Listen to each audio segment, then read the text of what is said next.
fresh in the flesh with a book review, The 7 Habits of Highly Effective People. This is a classic. Over 15 million copies sold, and for a great reason.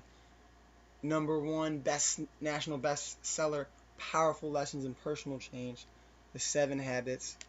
I've read it twice, and the first time I read it, it was like, it was cool. I didn't understand it. Then I read it a year and a half ago on winter break of college, and then it had a lot more meaning because I've have some more references, and now I look at some of these principles and it's even more powerful to help me. And let's see, what's really phenomenal about this book is the value. It gets you to become a greater person. It lets you live with more virtue.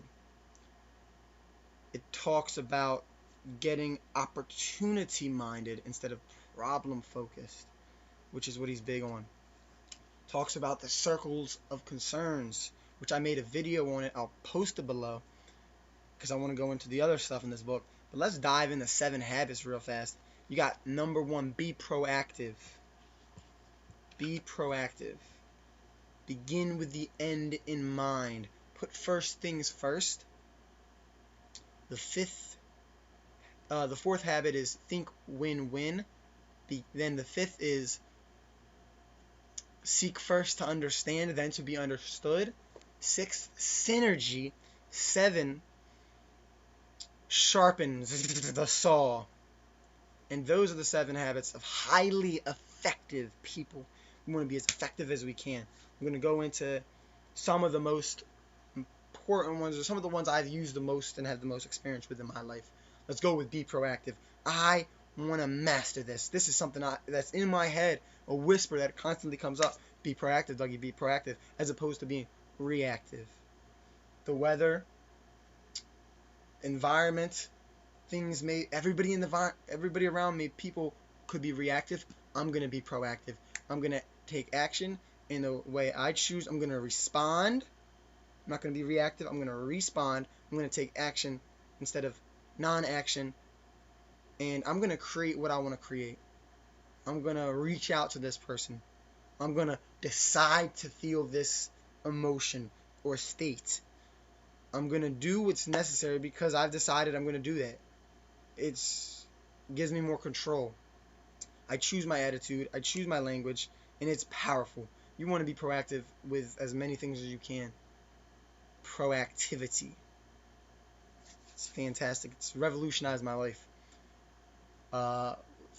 Think there's a lot of things, let's see, where I can go into the direction of this next. I just grabbed the book and I'm just making the videos now. I'm not going to put too much studying in before this because I feel like this book I know very well. The next thing is quadrant 2. Let's talk about quadrant 2 focus. What does that mean? Well, there's a chart, and you want to spend most of your time in quadrant 2, which is things that are important but not urgent, like reading a book, for example, managing your finances, spending time with family, growing yourself, sharpening your saw, in essence, living these 7 habits, really, as opposed to urgent things. Urgent things, people do what needs to be done, and they don't get what's most important done. So you want to do the things that are most important. That's critical, as opposed to the other quadrants. Not important, not urgent, TV,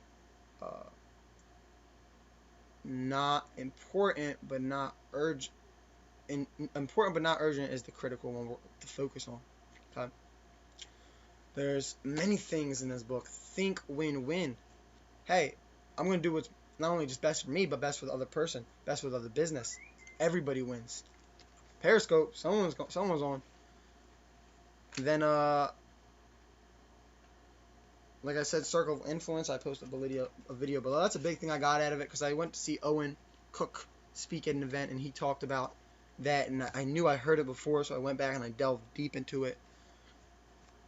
Talks about habits, which are humongous. I value habits so greatly. Habits is a knowledge of what to and why to in the Venn diagram, desire of want to, and the skills of how to. So if you can get effective habits to live your life, that's next level thinking. Paradigm shifts, right? You think it's this way. I think if I blast my energy out all the time, it's the most effective thing to do. But is that always the right and best thing for me to do? Maybe, maybe not always trying to get my point across.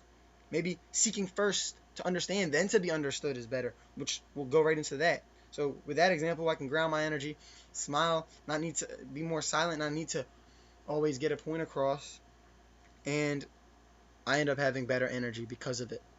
So I can give that better energy into my quadrant 2 tasks. So if you study this stuff good enough, you can integrate it into multiple areas of life, and it's a huge reference, a huge web, like a spider web of neural connectivity. This book is a framework of my life. I actually have this book, The Daily Reflections for Highly Effective People, and I've missed a day, but I've gone over every single day. I wake up in the morning and I flip it open to the date. These books are great. I have one for the Awaken the Giant Within. It's called Giant Steps. And you just look at it every morning and you marinate on that thought. Very good. First things first, I go even deeper in. Another book. So 7 Habits is a foundational, fundamental book to have. Very important. Talks about mission statement, roles, goals, values. Fantastic stuff. They don't teach you some of this stuff in school. Phenomenal story. Stephen Covey is an excellent guy. I read his leadership book that he had, and it's great. Expectations. As you can see in my notes alone, I do damage on this book. I do a lot of work on this. Tons of notes, stars. I might start doing this each one. Just read something from what I have. We give them freedom to act on their own imperatives rather than react to our conditions and limitations. This does not mean we become permissive or soft. So man, he's all about listening. The listening skills you learn from this. Seeking first to understand, then to be understood. He talks about real listening skills, different levels of listening. Instead of autobiographical listening like most people do, and they relate it to themselves, you can really get into their shoes, see it through their eyes, and it's very powerful. And you could feed it back to them. You could really understand them, and that's really effective to be a good listener. IQ, emotional intelligence. I have the 8th habit as well up there, which is to find your voice and inspire others to find their voice. Act or be acted upon. Ooh, I love this principle. You take charge of life, or life will take charge of you. If you don't challenge life, the universe will challenge you. Tony Robbins says. PPC, balance, great stuff. Managing yourself. Okay, here's a big thing. Personal leadership, or how does he call it? Personal management is above social management. So he describes it a certain way. You taking care of yourself is more important than the social. Private victory precedes public victory. Okay? You take care of your personal vision, your personal leadership, your personal management, then the public gratification can come. You got to have yourself right first. Elliot talks about this. He's big on this. The story in The One Thing and Leave the Field talks about, the man with a newspaper gives his son to his newspaper, and he puts the world together by putting the man together. You put yourself together, the world can come together. You sweep your front porch, your front porch, your house, and your backyard, front yard. The whole world does that as well. We got a clean earth. Right? This is Russell Simmons talks about that. It's important perspective. 7 habits. Empathetic communication, as I mentioned earlier, with the listening. And then creativity, he's big on. Also sharpening the saw. Why hack at the tree? You're going after the tree, but your saw's not sharp. Why not sharpen it for a little bit? Then spend a lot of time there, then you could just saw it off. Most of us are working so hard, but how about working smarter?